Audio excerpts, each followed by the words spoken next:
सभी को मेरा नमस्ते प्रणाम।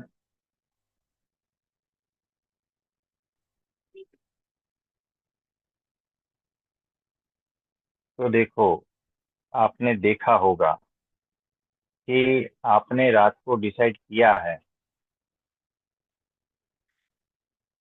कि सुबह में 4 बजे उठ के हमें जॉगिंग पे जाना है। रात को डिसाइड करके सोए।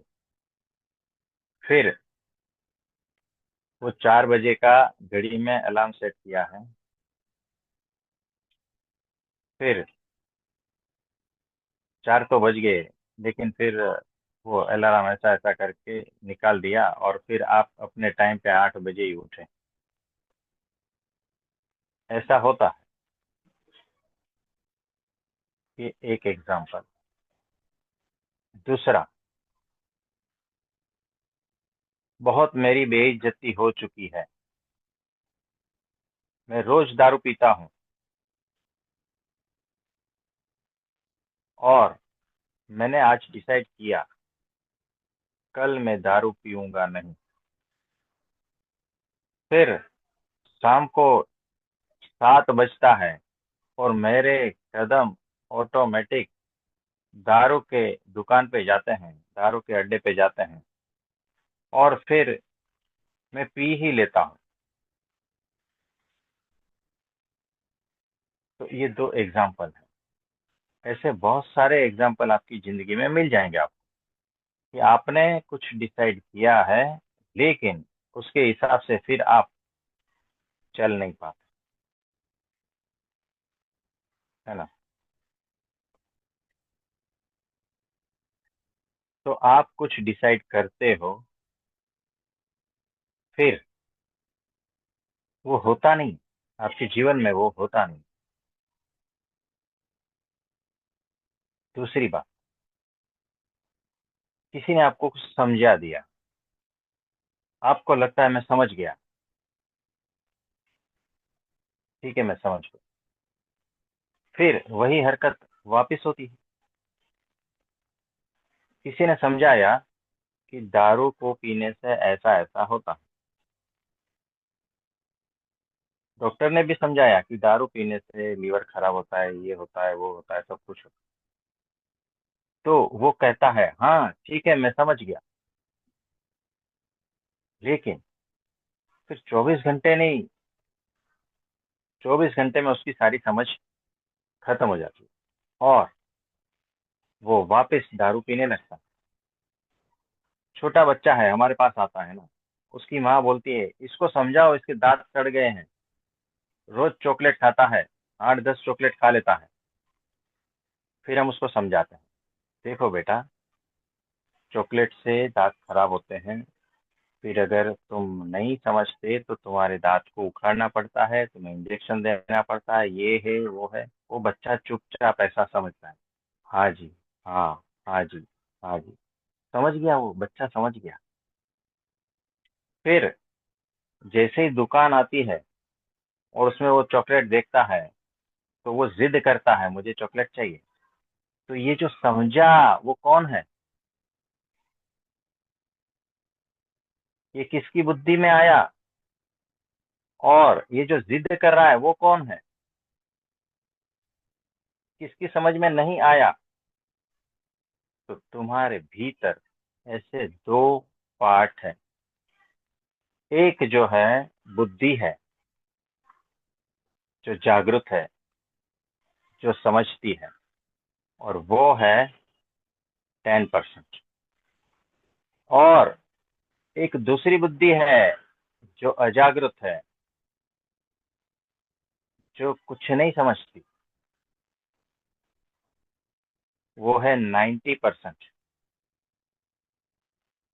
अब जब लड़ाई होती है ना, तो 10% वाली चीज हार जाती है, 90% वाली, 90% वाली चीज जीत जाती है। यानी तुम्हें दारू नहीं पीना चाहिए, ये समझदारी तुम्हारी हार जाती है और तुम्हारे भीतर से वो दारू पीने की जो वासना है, वो कामना है, वो जो इच्छा है ना, वो हावी हो जाती है और तुम जाके दारू पी कर आते हो।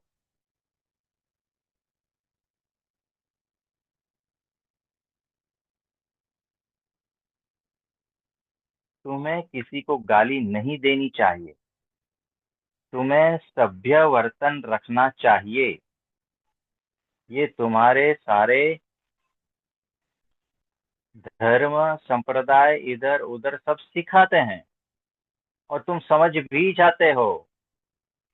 और कुछ दिन तो तुम ऐसे ऐसे जैसे देवता जैसे बन गए हो, ऐसे ऐसे घूमते फिरते हो।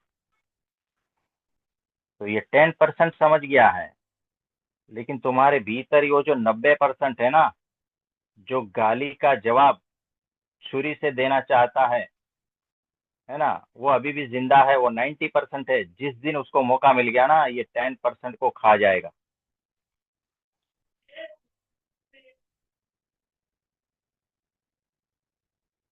कुछ समझ में आ रहा है? तो इस तरह से जब कोई तुम्हें समझाता है तो ये नहीं समझता, 90% कभी नहीं समझता, सिर्फ 10% वाला समझता है। ये तुम्हारे माइंड के दो हिस्से है। ये तुम्हारी चेतना के दो हिस्से है। एक है जागृत, एक है अजागरूक, अर्ध जागरूक जिसको कहते हैं। ये सब कॉन्शियस माइंड है, ये कॉन्शियस माइंड है।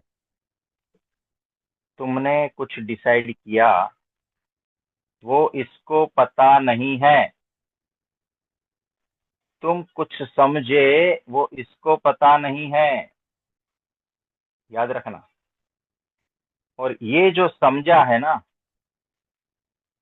इसको नाम देते हैं हम चौकीदार। और इसको नाम देते हैं हम पशु पहलवान। ये चौकीदार है ना, वो घर के दरवाजे पे है। और ये पशु पहलवान जो है ना, जो बड़ा राक्षस है, वो पूरा भीतर कमरे में बैठा है। और तुम्हारी जो आत्मा है ना, छोटी सी, वो इस पशु पहलवान के पीछे छिप के बैठी है।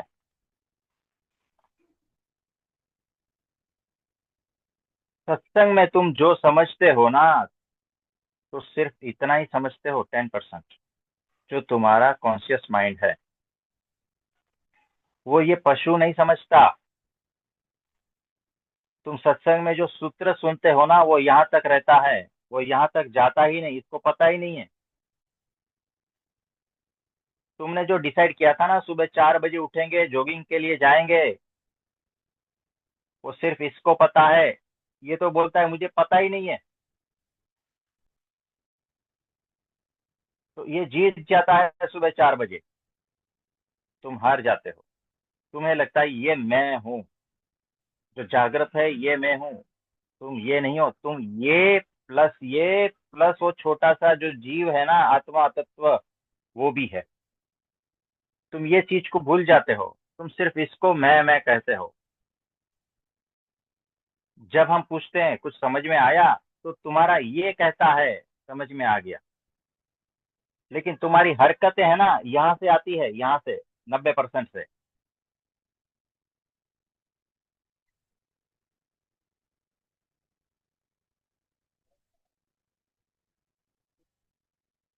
तो जब गाली पड़ती है, तो ये जागरूक है ना। लेकिन उसे पता ही नहीं है, ये समझदार है। उसको पता है कि सिर्फ समझदारी से काम लो। लेकिन जब ये सो जाता है, तो ये कंट्रोल ले लेता है। यानी तुम जब बेहोश होते हो, तो ये पूरा का पूरा बेहोशी में वो कंट्रोल ले लेता है। फिर वो सामने पूरा रिएक्शन रिएक्शन सारे यहाँ से आते हैं, यहाँ से नहीं आते। और जीव की तो कोई औकात ही नहीं बचाई तुमने। वो आत्म तत्व तो ऐसा छिपा है। अब देखो, तुम्हारे भीतर कॉन्शियस माइंड 10% प्लस सब कॉन्शियस माइंड 90%, और उसके पीछे छिपा है जीव, आत्म तत्व। अभी जो फिलहाल है, जीव और आत्मा को एक समझ लेते हैं, अभी फिलहाल, सिर्फ सुविधा के लिए। ठीक है। तो मालिक जो है ना, वो हमेशा जीव और आत्मा होना चाहिए।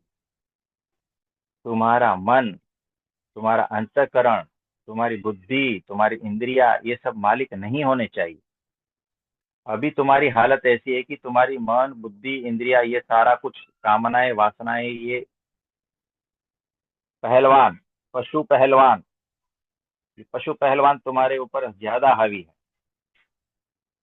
और ये बेचारा चुपचाप बैठा देख रहा है आत्म तत्व, उसे पता ही नहीं है। वो इतना कमजोर है, बहुत कमजोर है वो। और तुम, ये वाला जो है ना, ये हमेशा मार खाता है। इसकी वजह से तुम्हारे जीवन में जो दुख है ना, वो यहाँ आता है इसकी वजह से। ये जो 10% तुम समझदार हो ना, उसको जो दुख आता है ना, वो 90% जो ना समझी है, पशु है, जो पहलवान है, उसकी वजह से आता है। तो हर बार गाली ये देता है और फिर छिप जाता है। ये पशु पहलवान झगड़ा करता है, आके मारपीट करता है, गाली देके जाता है, फिर छिप जाता है। और जब जागृत होता है तो इसको लगता है कि अरे पछतावा हो गया। और लोग आके समझाते हैं इसको, ये नहीं समझता, और ये कहता है मैं समझ गया। यानी वो 10% वाला जो जागरूक है, वो कहता है मैं समझ गया, लेकिन ये सिर्फ ये समझ गया, ये नहीं समझा। इसीलिए हरकत तुम्हारी जीवन भर वैसी ही रहेगी। इसीलिए तुम कितना भी सत्संग करो, तुम्हारे भीतर नहीं जाएगा, तुम्हारा आत्मबल बढ़ेगा नहीं, तुम्हारी आत्मनिष्ठा बढ़ेगी नहीं। और जब तक आत्मबल और आत्मनिष्ठा नहीं बढ़ेगी, तब तक ये जो राक्षस है ना, पशु पहलवान, वो तुम्हारे कंट्रोल में नहीं आएगा। ये बेहोश है, ये होश में है।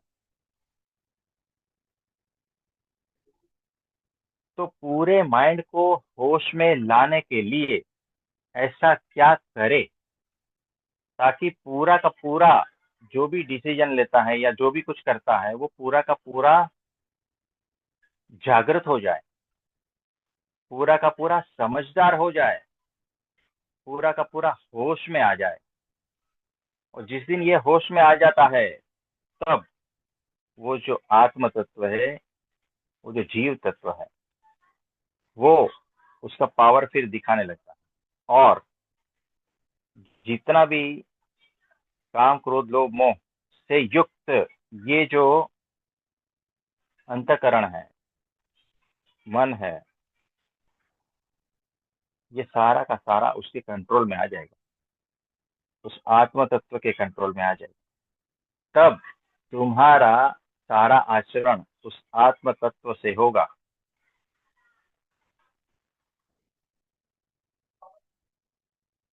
अब ये जो है, इसकी कुछ मेथड्स है,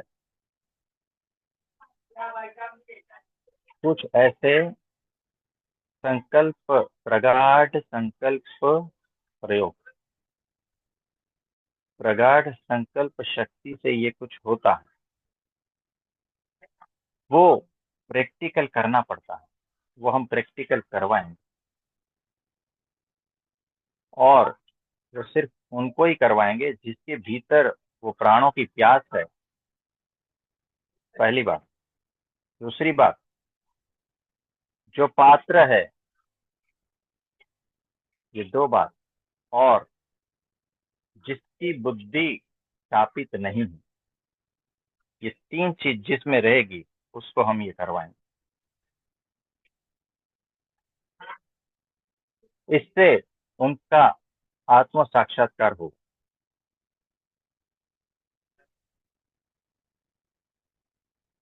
उनकी संकल्प शक्ति बढ़ेगी, संकल्प की सिद्धि बढ़ेगी। उसके भीतर वो आत्मनिष्ठा जागृत होगी। तो देखो, प्यास है लेकिन पात्रता नहीं है, तो मेरे लिए वो फेल है। प्यास इतनी है कि मुझे ये करना है, मुझे ये चाहिए, लेकिन पात्रता नहीं है, तो हमारा टाइम वेस्ट होगा। प्यास इतनी जबरदस्त है कि 5 लाख 10 लाख ले लो मुझसे, फिर भी अगर उसमें पात्रता नहीं है तो वो रिजेक्ट, क्योंकि उस पर हमें ज्यादा काम करना पड़ेगा। तो प्यास है प्लस पात्रता है, ये दो चीज हो गई,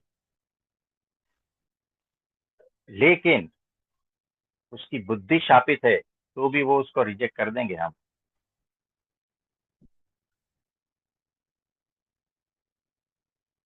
तो प्यास प्लस पात्रता प्लस सुबुद्धि, यानी पुण्य बुद्धि। तो 3 P, प्यास, पात्रता और पुण्य बुद्धि, ये परफेक्ट कॉम्बिनेशन है जिसको हम ये विधि सिखाएंगे।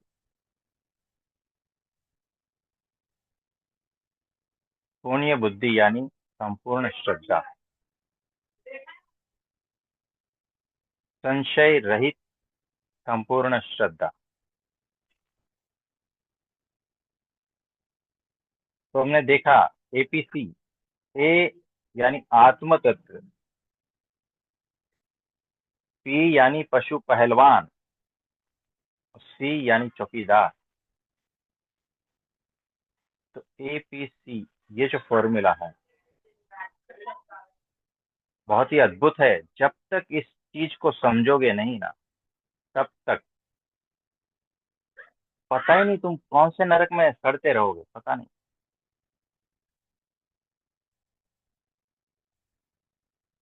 तो इसको जो है संपूर्ण होश में लाना, इस पशु पहलवान को संपूर्ण होश में लाना और समझदार बनाना, ये आसान बात नहीं है। और इसके लिए जो विधि है, पर शक्ति की जो विधि है ना, वो हम उनको ही बताएंगे जो प्यासा है, जो पात्र है, और जिसकी बुद्धि सुबुद्धि है, शापित बुद्धि नहीं है, पुण्य बुद्धि है। ठीक है। आप सभी को मेरा नमस्ते प्रणाम। सभी के लिए प्रार्थना करते हैं और बहुत बहुत आशीर्वाद।